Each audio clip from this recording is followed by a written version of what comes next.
Hello and good evening to all of you. Thank you for joining me again on this curfew night when there isn't much else that we can do. So let's study God's Word. This is a regular study starting sharp at 9 o'clock and finishing at 9:30 every evening. And right now we are doing an expository study on the book of Philippians. So chapter 3 and verse 12. We started on this and we mentioned this, but we did only one part of the reading there. That was from 1 Corinthians 9:24 to 27. So I'll read chapter 3 and verse 12 of Philippians. Not that I have already obtained all this or have already been made perfect, but I press on to take hold of that for which Christ Jesus took hold of me. So we saw that Christian life is like a race. Everywhere else, Paul uses the athletic imagery in a similar way. And for the sake of connection, I'll read for us what I read yesterday and explained. 1 Corinthians 9:24 to 27. Do you not know that in a race all the runners run, but only one gets the prize? Run in such a way as to get the prize. Everyone who competes in the games goes into strict training, but they do it to get a crown that will not last. But we do it to get a crown that will last forever. Therefore, I do not run like a man running aimlessly. I do not fight like a man beating the air. No, I beat my body and make it my slave, so that after I have preached to others, I myself will not be disqualified for the prize. So, the key thing that we looked at last night was everyone who competes in games goes into strict training. In other words, Christian life is not easy. It requires discipline, but the power comes from God because the Spirit of God indwells us. Paul uses the same imagery elsewhere, as I said.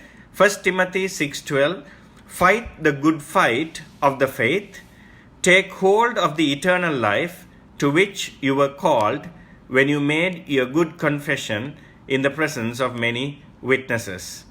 Then 2 Timothy chapter 4 verses 7 and 8, very well known verses. I have fought the good fight, I have finished the race, I have kept the faith.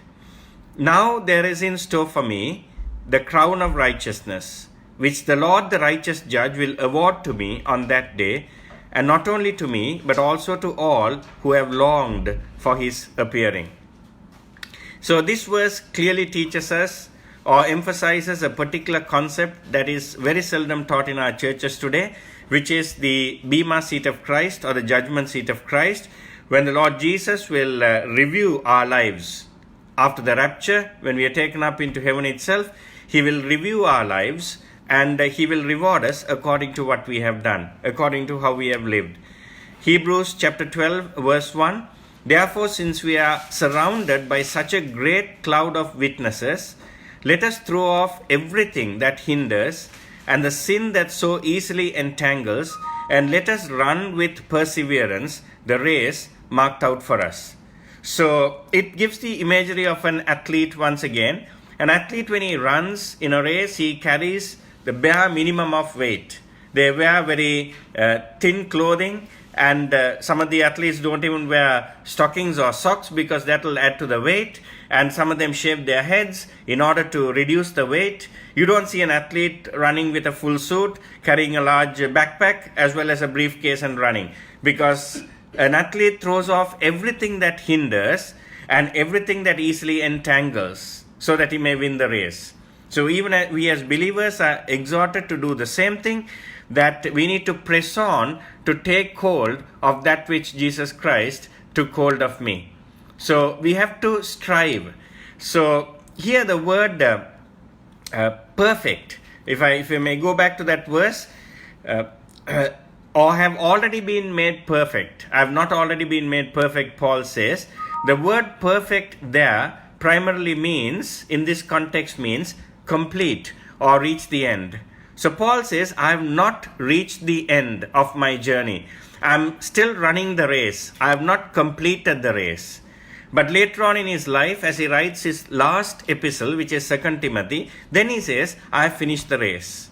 I have completed the race. But at this point he says, I have still not finished the race. So he says, therefore I am pressing on. In fact, a couple of verses later, he speaks the same, he uses the same word again. The term that is given as press on, I'll give you the context in which I say that. Philippians 3:12, I press on to take hold of that for which Jesus Christ took hold of me. I press on to take hold. The word press on there is a Greek word called diako, which basically means moving swiftly towards the goal. And this is used this was used in two different contexts by the Greek people at that time. And one of them was when they used the word diako or press on, it was used to describe Greek chariots on which there was a very narrow platform to stand on, while there was very little to hold on to.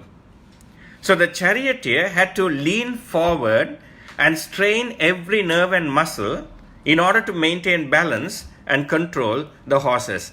Now you may ask, why do they give him such a small chariot? The whole issue is weight. Even today, when you look at jockeys, those who ride horses in races, their weight has to be kept at a very minimal weight. In fact, you have to be well under, I believe, between 75 and 90 pounds in order to be a jockey. So to reduce the weight so that the horse can run faster, so that you can win the race. So when Paul says move on, perhaps he had in mind the Greek chariots with the small narrow platform to stand on, with hardly anything to hold on to.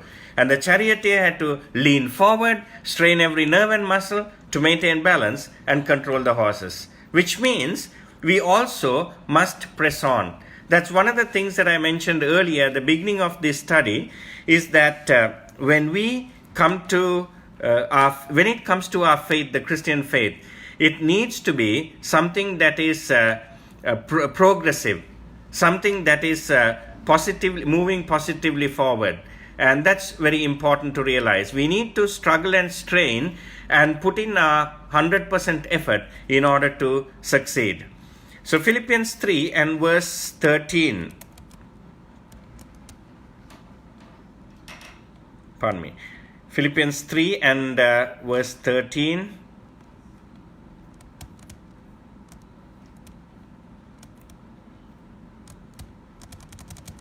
Apologies. Brothers, I do not consider myself yet to have taken hold of it, but one thing I do, forgetting what is behind and straining what is ahead. Now, Paul was a man who had a single purpose. He was single-minded. He had only one aim and one ambition in life. And that aim or ambition was to run his life's race and to complete it successfully. We notice that unbelievers are controlled by the past. They live in the past. But a believer running the race looks to the future. So we can break the power of the past by living for the future. See, we cannot change the past, but we can learn from it. A good example comes from the Old Testament. A lovely man whom I really admire from the scriptures, Joseph. Now, Joseph had everything going wrong for him at one stage. But yet, he was willing to look to the future. He was willing to look ahead rather than look at the failures or look at the struggles that he had to undergo in the past. How do we know this? Because the way he named his two sons, and Manasseh and Ephraim, that was the name that he gave both his sons. Their names basically means looking to the future and the blessings of the future.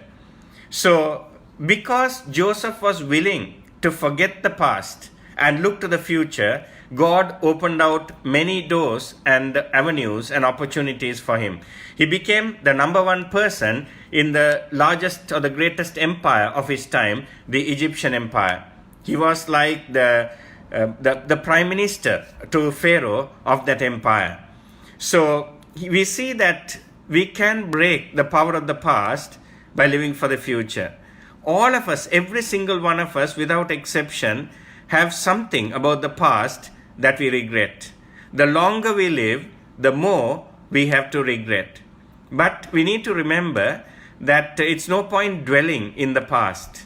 We can learn from the past so that we will not repeat the same mistakes. But we cannot change the past. Time travel is still not possible for us to go back in time and change what happened in our lives some time ago. I know many people who are held captive by their past. But I'm advising us, I'm challenging us, and I'm motivating us and encouraging us to forget about the past. A little illustration that I love to share from one of the best Disney movies is Lion King. And Simba has many regrets. He thought that his father died because of his own failure, his own fault. And now he has found another place which is like paradise, and he has found good friends. And then he's refusing to go back to his pride land. At that time, the monkey appears and tries to convince him into going back to the pride lands. And Simba refuses. So suddenly, without any warning, the monkey hits him on the head with his stick. And Simba says, "Hey, it hurts. Why did you do that? It hurts." But the monkey doesn't answer that question. While continuing to talk, the monkey tries to swing the stick again. This time, Simba is able to evade that stick. So then the monkey, in his own philosophical way, tells Simba, look, the past hurts, but you can learn from the past. As I said, each one of us have regrets from the past, but we can leave that behind. That's the beautiful thing about living in Christ. We can forget the past and live for the future. We cannot change the past, but we can learn from it. And I quote from the Bible commentary of William MacDonald. He said, forgetting not only his sins, failures, and disappointments, but also his natural privileges, attainments, and successes, and reaching forward to those which are ahead, namely the privileges and responsibilities of the Christian life, like worship, service, and the personal development of Christian character. So Paul was satisfied with Jesus Christ, but he was not satisfied with his Christian life. Now let me say that, it's very important, so let me repeat that. Paul was satisfied with Jesus Christ, but he was not satisfied with his Christian life. So someone said a sanctified dissatisfaction is the first thing that is needed to progress in the Christian race. If you ever become satisfied with your Christian life, that means you're not going to progress at all. You will be still remaining in that place, or perhaps you will go regressing. So it's important that we should never be satisfied with our Christian life.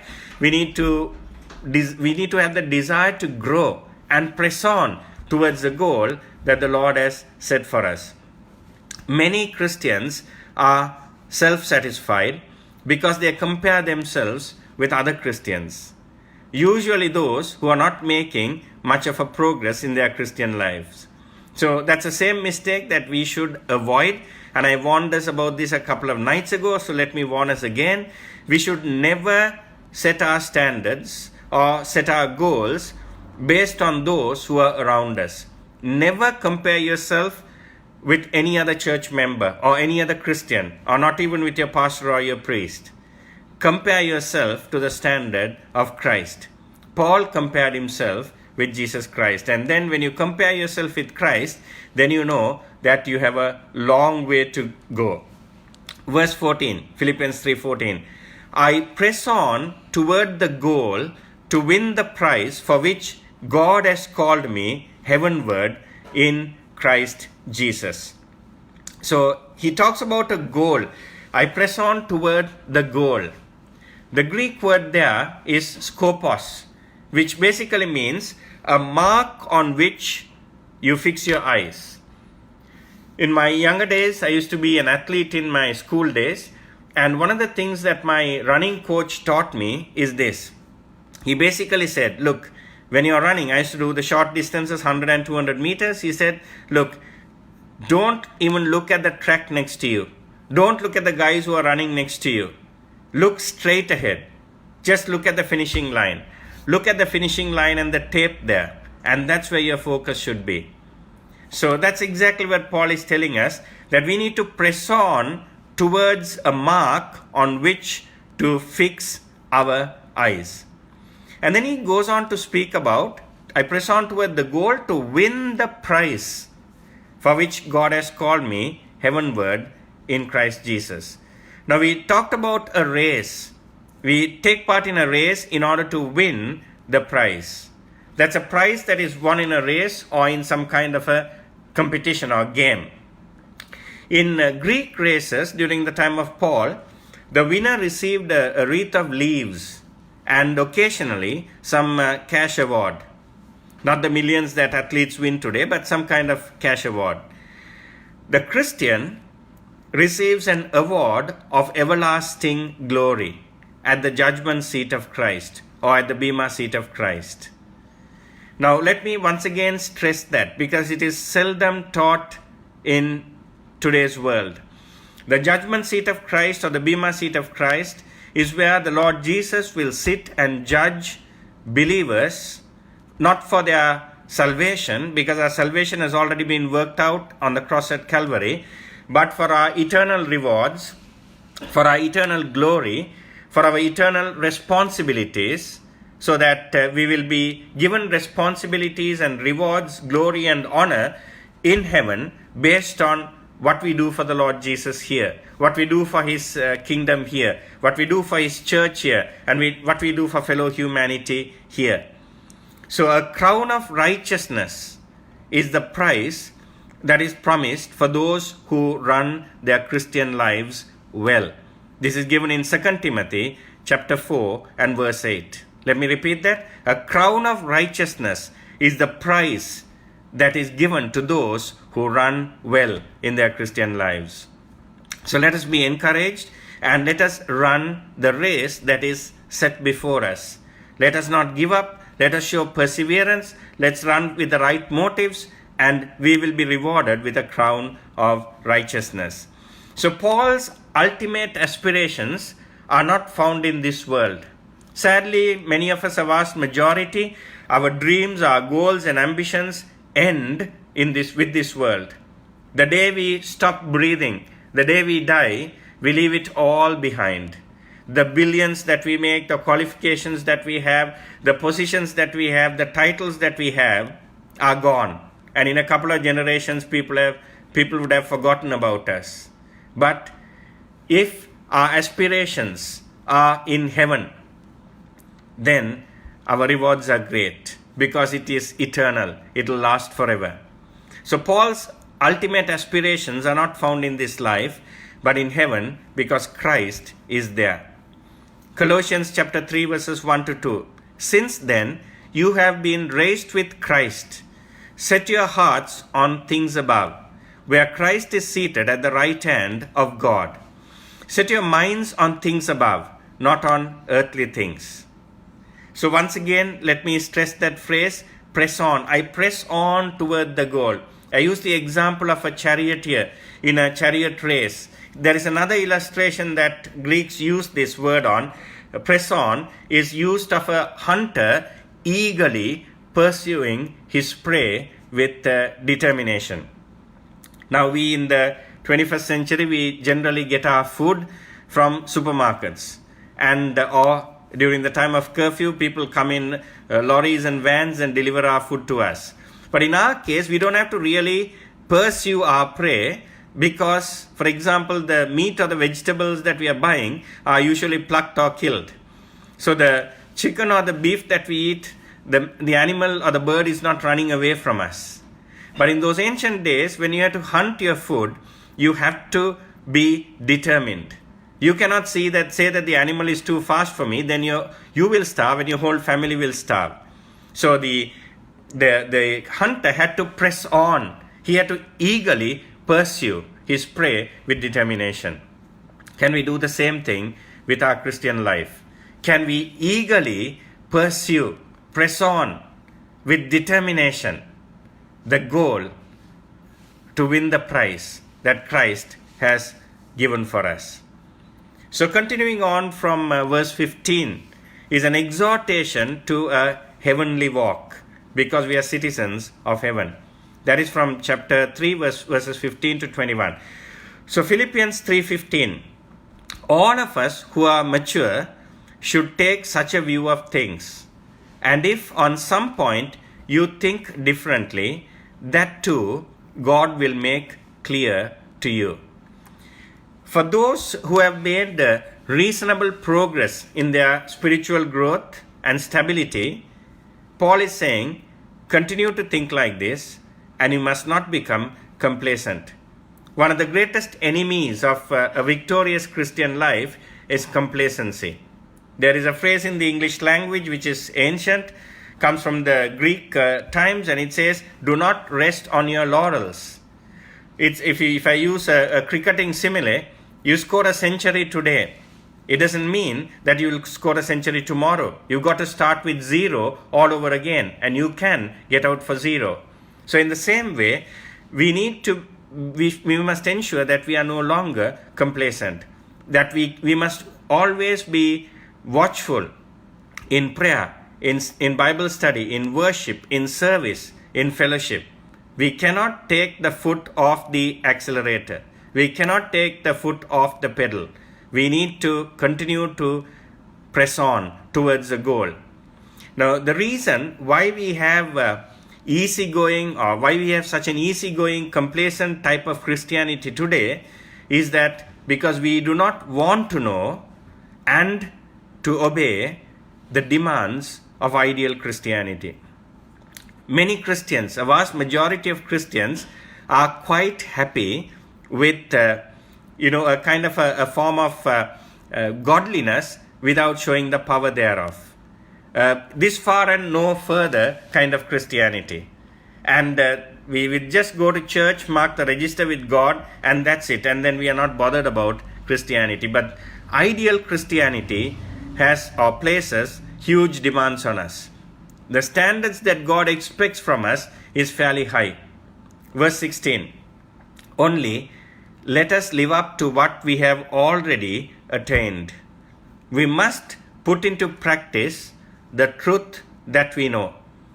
What is interesting is that as I study the scriptures, I come to this understanding that God will judge us according to the light that we have, according to the knowledge that we have. So if a person is a new believer, he should not be saying, look, I don't know much about the Bible, so I don't need to obey the Lord that much.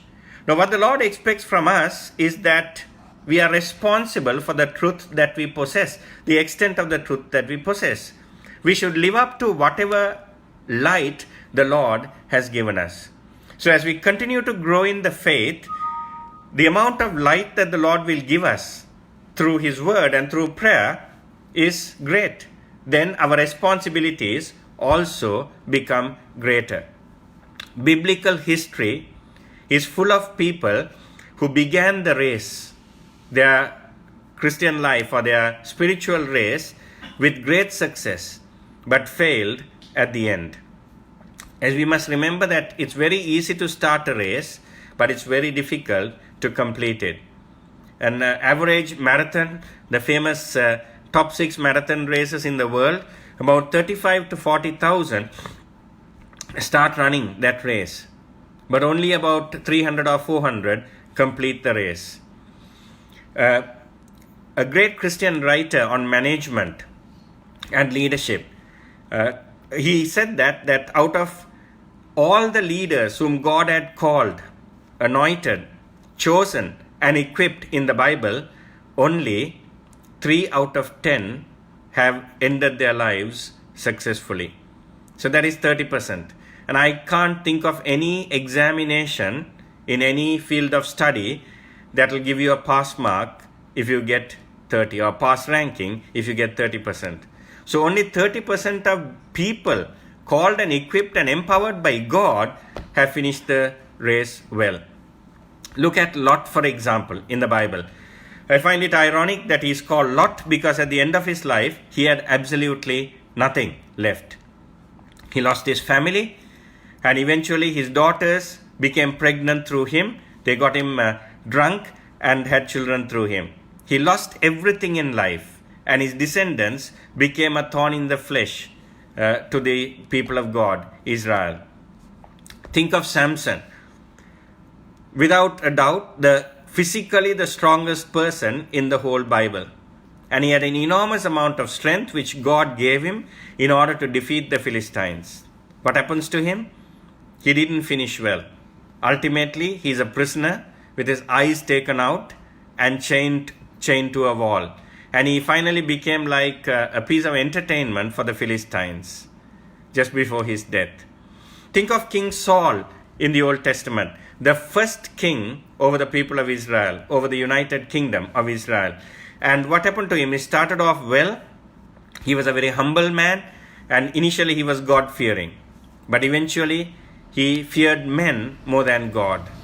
And he became arrogant and proud, and he really didn't understand stewardship.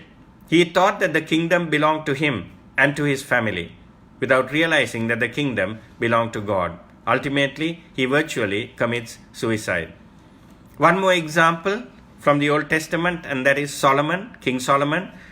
The most glorious time of the Israeli history, Israeli nation, was the golden age during Solomon's reign.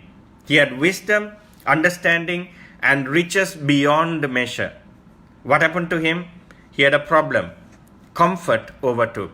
And he had too many wives and concubines, and he built altars for all the false gods of his wives and concubines and the traders who used to visit his kingdom. So he also ended his life in defeat because God divided Israel into two because of Solomon's failure. But because of his father David, that division didn't take place during Solomon's life. But later on, after Solomon's death, the kingdom was divided into two and never came back together again.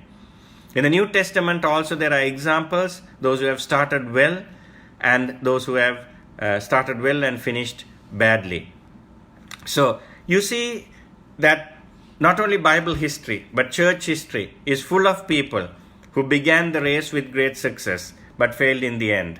Therefore, my encouragement and challenge to us today is that don't give up. Keep on persevering.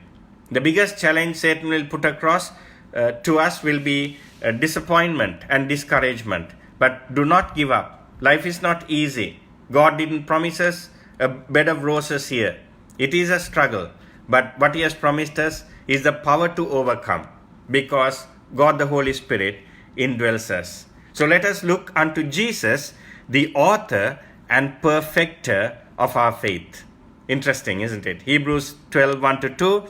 There you find these words, the author, the creator, and the perfecter, the person who finishes our faith. So if you look at human beings, they will disappoint you. There's a famous saying that you should never meet your heroes. You will be disappointed. So your hero could be a preacher, it could be a pastor, it could be a so-called prophet, it could be a priest, it could be a bishop, it can be anyone. But all of these people, including myself, all of us are weak, frail human beings. We are only saved by the grace of God. So never look unto another human being. That's not the standard. Look unto Jesus, the author and perfecter of our faith. What would Jesus do should be the question we need to ask at every point of time in our lives when we have to make decisions, when it comes to choices. So God willing, we will continue with this tomorrow from chapter 3 verse 17 tomorrow.